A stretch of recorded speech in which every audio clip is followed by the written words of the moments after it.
মাদারীপুর সদর উপজেলার হাউসদী বাজারে সংঘবদ্ধ ডাকাতের ঘটনা ঘটেছে। শুক্রবার দিবাগত রাতে মুখোশধারী একদল ডাকাত বাজারের একাধিক দোকানের শাটার ভেঙে ভেতরে প্রবেশ করে স্বর্ণালংকার, রূপা ও নগদ টাকা লুট করে নিয়ে যায়। এ ঘটনায় ৬টি স্বর্ণের দোকান সহ মোট ৭টি ব্যবসা প্রতিষ্ঠান ক্ষতিগ্রস্ত হয়েছে। করোনা বা যে কোনো ভাইরাসের এগেইনস্টে ফাইট মানি ব্যাকট্রলের লেফট রাইট।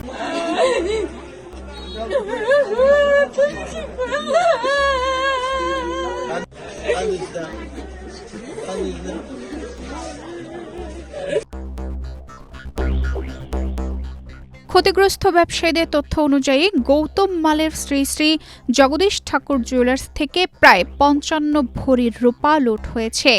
বিদ্যুৎ মণ্ডলের নিউ নারায়ণ জুয়েলার্স থেকে আনুমানিক ৫.৫ লাখ টাকার মালামাল নিয়ে যায় ডাকাতরা। সেন্টিমালোর ভাগ্যশ্রী জুয়েলার্স থেকে ৩০ ভরি স্বর্ণ, প্রায় ৫০০ ভরির রূপা ও ১ লাখ নগদ টাকা লুট হয়েছে। পরিমল মালোর নিউ প্রিয়াঙ্কা জুয়েলার্স থেকে ২.৫ ভরি স্বর্ণ, প্রায় ১ কেজি রূপা ও ৯৫,০০০ টাকা নিয়ে যায় তারা।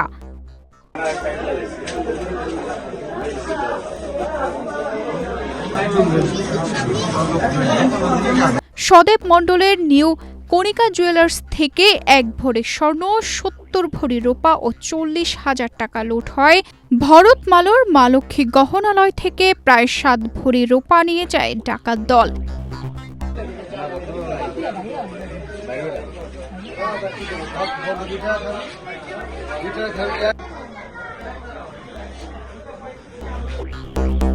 এছাড়াও পাশের জিয়া হাওলাদারের জিয়া স্টোর নামের একটি মুদি দোকান থেকে প্রায় ৫ লাখ টাকা সিগারেট ও ৫০,০০০ টাকা নগদ লুট হয়েছে বলে জানা গেছে। স্থানীয় ব্যবসায়ীরা জানান, এ ধরনের দুর্ধর্ষ ডাকাতের ঘটনায় চরম নিরাপত্তাহীনতায় ভুগছেন তারা। দ্রুত ডাকাতদের শনাক্ত ও গ্রেফতার করা জরুরি। ঘটনার পর শনিবার সকালে পুলিশ ঘটনাস্থল পরিদর্শন করে।